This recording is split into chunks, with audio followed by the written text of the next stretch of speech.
Well, we can ask ourselves what the purpose of an educational system is. And of course, there are sharp differences on this matter. There's the traditional an interpretation that comes from the Enlightenment, which holds that the highest goal in life is to inquire and create, to search the riches of the past, try to internalize the parts of them that are significant to you, carry that quest for understanding further in your own way. Purpose of education, from that point of view, is just to help people determine how to learn on their own. It's you, the learner, who is going to achieve in the course of education, and it's really up to you what you'll master, where you'll go, how you'll use it, how you'll go on to produce something new and exciting for yourself, maybe for others. That's one concept of education. The other concept is essentially indoctrination. People have the idea that from childhood, young people have to be placed into a framework in which they'll follow orders, accept existing frameworks, not challenge, and so on. And this is often quite explicit. So, for example, after the activism of the 1960s, there was great concern across much of the educated spectrum that young people were just getting too free and independent, that the country was becoming too democratic, and so on. And in fact, there's an important study on what's called the crisis of democracy, too much democracy, arguing that claiming that there are certain institutions responsible for the indoctrination of the young. It's their phrase, and they're not doing their job properly. That's schools, universities, churches. We have to change them so that they carry out the job of indoctrination and control more effectively. That's actually coming from the liberal internationalist end of the spectrum of the spectrum of educated opinion. And in fact, since that time, there have been many measures taken to try to turn the educational system towards more control, more indoctrination, more vocational training, imposing a debt which traps students, young people, into a life of conformity and so on. That's the exact opposite of the what I refer to as the tradition that comes out of the Enlightenment. And there's a constant struggle between those.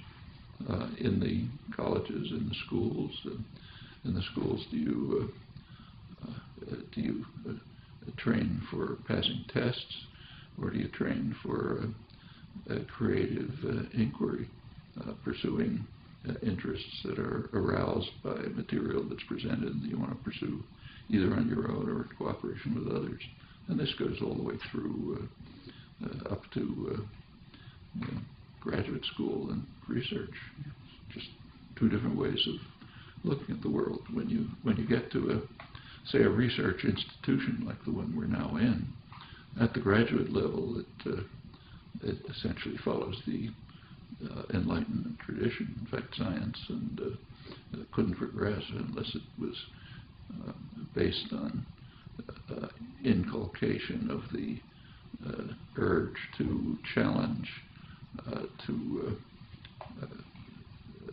question doctrine, question authority, search for alternatives, use your imagination, act freely under your own impulses.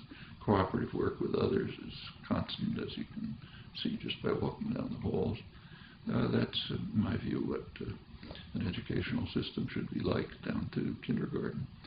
But there's certainly are powerful structures in the society which would prefer people to be indoctrinated, conform, not ask too many questions, be obedient, fulfill the roles that are assigned to you, and don't try to shake systems of power and authority.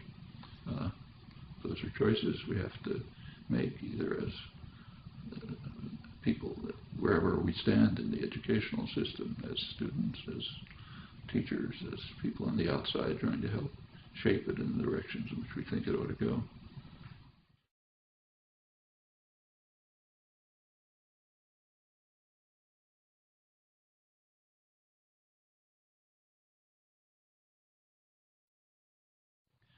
Well, there certainly has been a very substantial growth in new technology of communication, information, access, interchange. It's surely a major change in the nature of the culture and society.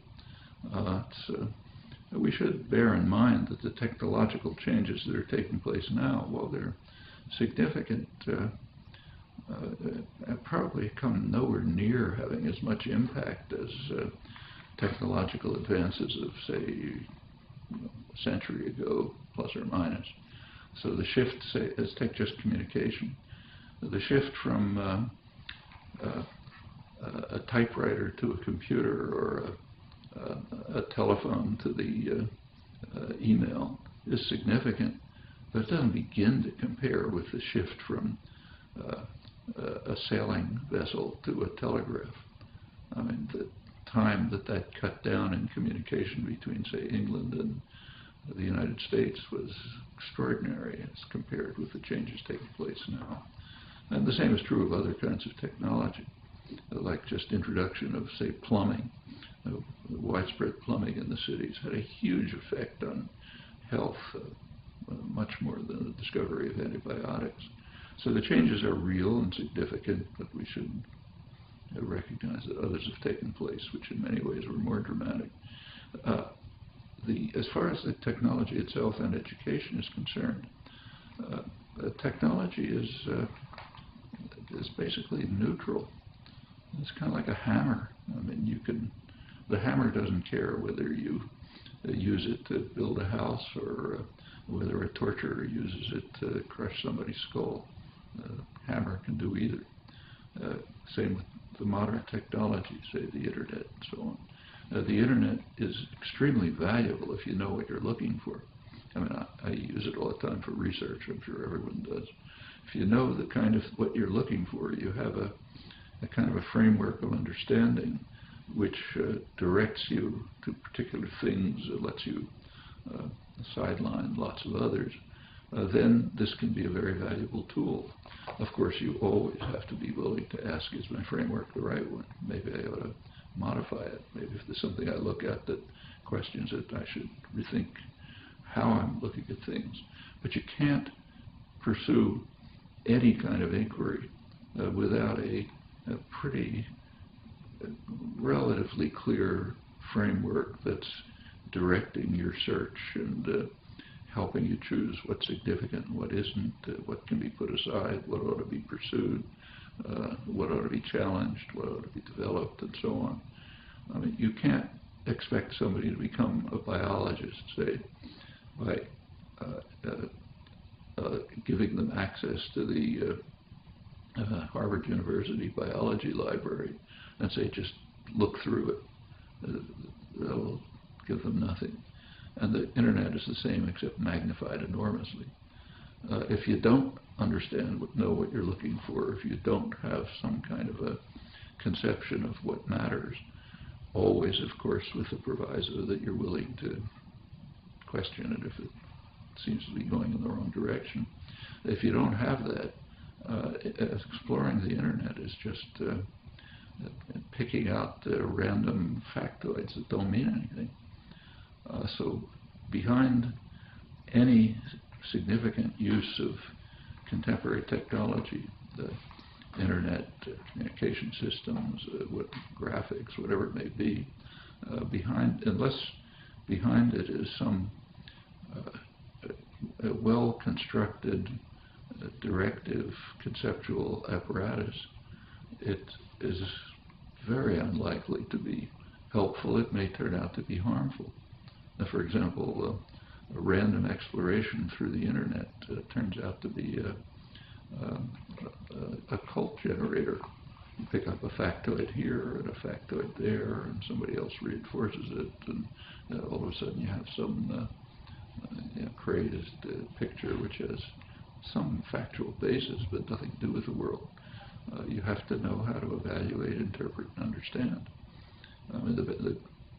Say biology again, the person who wins the Nobel Prize in biology is not the person who read the most journal articles and took most notes on them. It's the person who knew what to look for. And cultivating that capacity to seek what's significant, always willing to question whether you're on the right track. That's what education is going to be about, whether it's using computers and the internet or pencil and paper and books.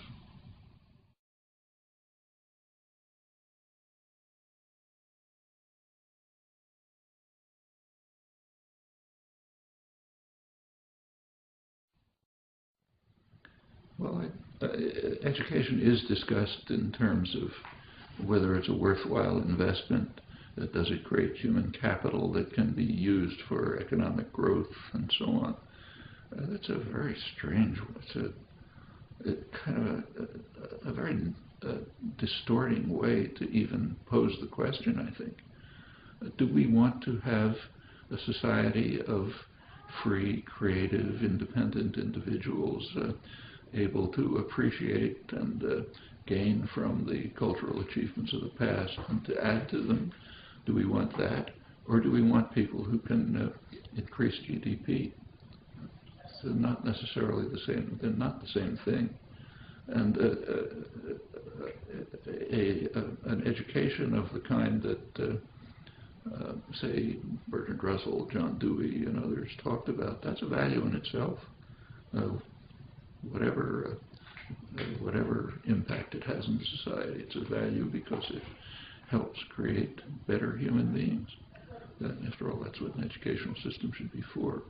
On the other hand, if you want to look at it in terms of costs and benefits, take the new technology that we were just talking about. Where'd that come from? Well, actually, a lot of it was developed right where we're sitting.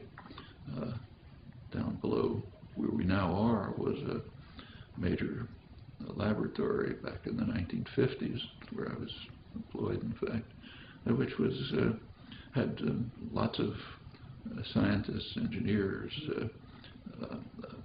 people of all kinds of interests, philosophers, others, who were working on developing the basic character of and even the basic tools of the technology that is now common. Computers and the internet, for example, were pretty much in the public sector for decades, just funded in places like this, where people were exploring new possibilities that were mostly unthought of, unheard of at the time.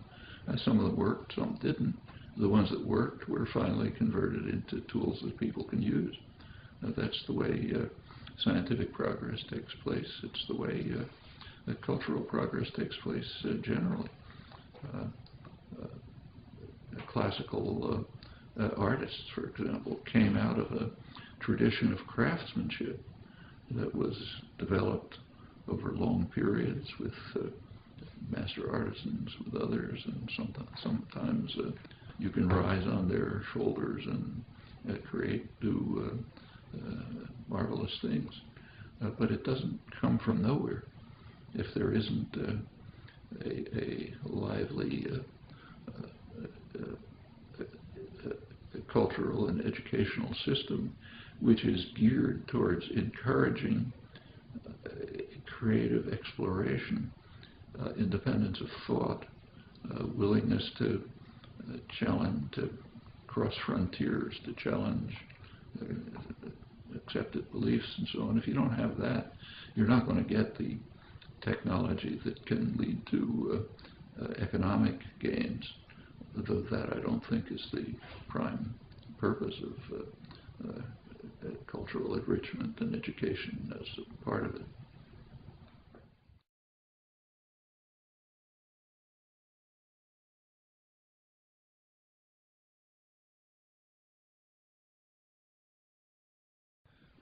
There is, in the recent period particularly, an increasing shaping of education from the early ages towards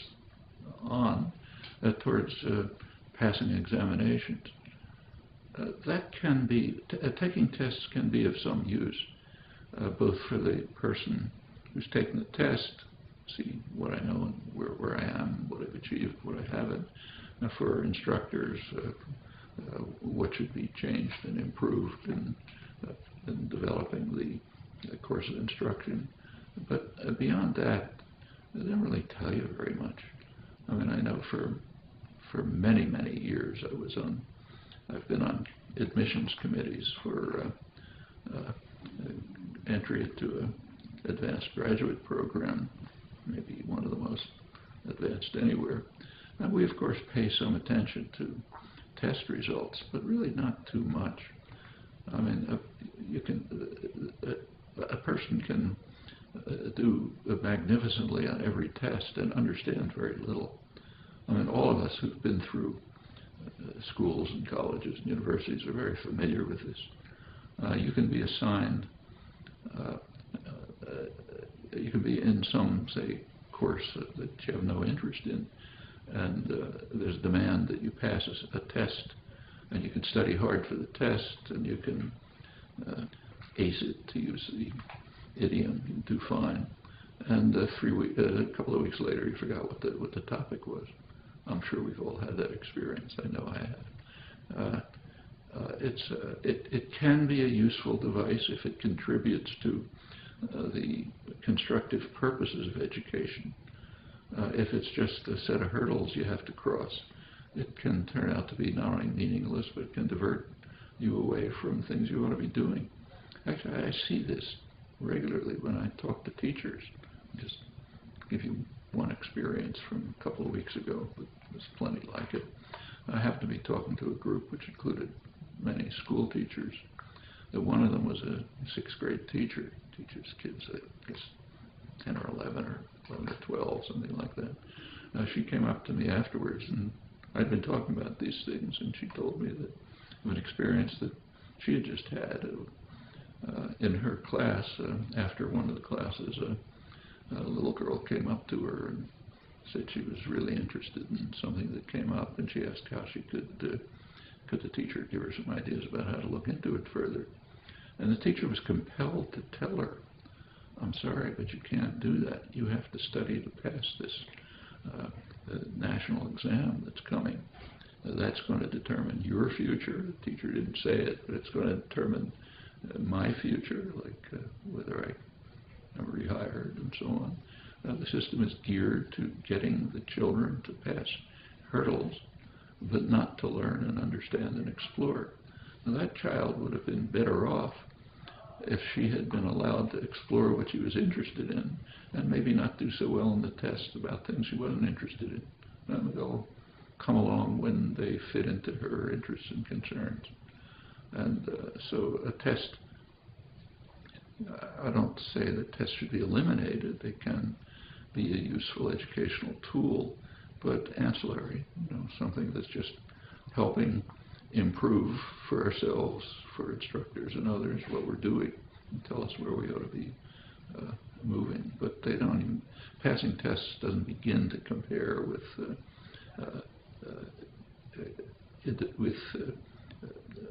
searching and inquiring and into pursuing topics that engage us and excite us. That's far more significant than passing tests. And in fact, if that's the kind of educational career that you're given the opportunity to pursue, you'll remember what you discovered. There's a famous physicist, world-famous physicist, right here at MIT, who, like a lot of the senior faculty, was teaching freshman courses. He once said that In his freshman course, students will ask, what are we going to cover this semester? And his standard answer was, it doesn't matter what we cover. It matters what you discover. And that's right. Teaching ought to be inspiring students to discover on their own, to challenge if they don't agree, to look for alternatives if they think they're better ones, to work through the great achievements of the past and try to master them on their own because they're interested in them. If that's the way teaching is done, students will really gain from it and will not only remember what they studied, but will be able to use it as a basis for going on their own. And again, education is really aimed at just helping students get to the point where they can learn on their own, because that's what you're going to do for your life, not just absorb materials given to you from the outside and repeat it.